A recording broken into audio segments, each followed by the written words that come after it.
सुनो लगाकर मन सभी, संकट सब मिट जाएं। कार्तिक माह का कमल पढ़ो 16वां अध्याय। जय श्री हरि, राधे राधे। आप रसपान कर रहे हैं कार्तिक मास महात्म की कथाओं का। अब तक आप 15वें अध्याय तक की कथा का रसपान कर चुके हैं। आज के इस वीडियो में हम कार्तिक महात्म के 16वें अध्याय की कथा का रसपान करेंगे। कार्तिक महात्म के 16वें अध्याय की कथा इस प्रकार है। राजा पृथु ने कहा, हे नारद जी, ये तो आपने भगवान शिव की बड़ी विचित्र कथा सुनाई है।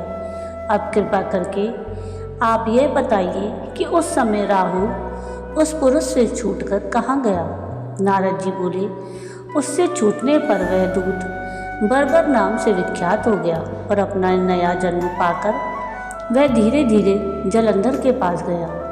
वहाँ जाकर उसने शंकर जी की सब चेष्टा कही। उसे सुनकर दैत्यराज ने सब दैत्यों को सेना द्वारा आज्ञा दी। लनेमी और शुंभ निशुंभ आदि सभी महाबली दैत्य तैयार होने लगे।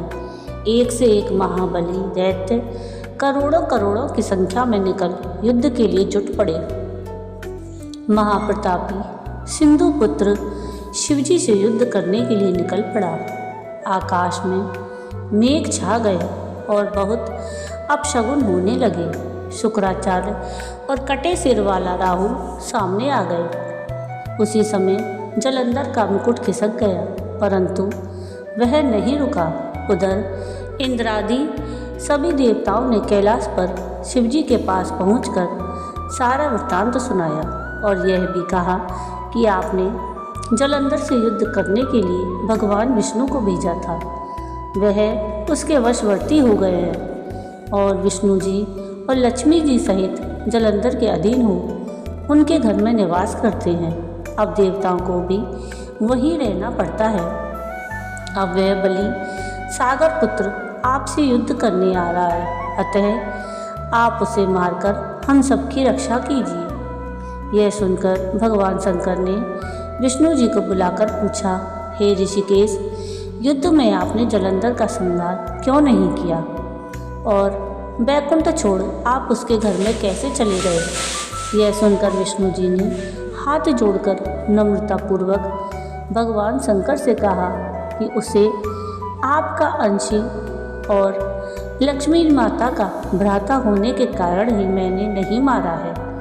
यह बड़ा वीर और देवताओं से अजय है। इसी पर मुग्ध होकर मैं उसके घर में निवास करने लगा हूँ। विष्णु जी के इन वचनों को सुनकर भगवान शंकर हंस पड़े।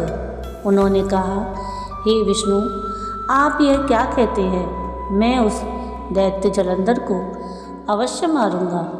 अब आप सभी देवता जलंधर को मेरे द्वारा ही मारा गया जान अपने स्थान को जाइए। जब शंकर जी ने ऐसा कहा तो सभी देवता संदेह रहित होकर अपने स्थान को चले गए। उसी समय पराक्रमी जलंधर अपनी विशाल सेना के साथ पर्वत के समीप आ कैलाश को घोर सिंहनाद करने लगा। दैत्यों के नाद और कोलाहल को सुनकर शिवजी ने नंदी आदि गणों को उससे युद्ध करने की आज्ञा प्रदान की। कैलाश के समीप भीषण युद्ध होने लगा। दैत्य अनेकों प्रकार के अस्त्र शस्त्र बरसाने लगे। भेरी, मृदंग, शंख और वीरों तथा हाथी, घोड़ों और रथों के शब्दों से शाब्दित हो पृथ्वी कांपने लगी। युद्ध में कटकर मरे हुए हाथी, घोड़े और पैदलों का पहाड़ लग गया। रक्त मांस का कीचड़ उत्पन्न हो गया। दैत्यों के आचार्य शुक्र अपनी मृत संजीवनी विद्या से सभी दैत्यों को जलाने लगे। यह देखकर शिवजी के गण व्याकुल हो गए और उनके पास जाकर सारा वृत्तांत सुनाया। उसे सुनकर भगवान रुद्र के क्रोध की सीमा न रही। फिर तो उस समय उनके मुख से एक बड़ी भयंकर हत्या उत्पन्न हुई, जिसकी दोनों जंघाएं ताल वृक्ष के समान थी।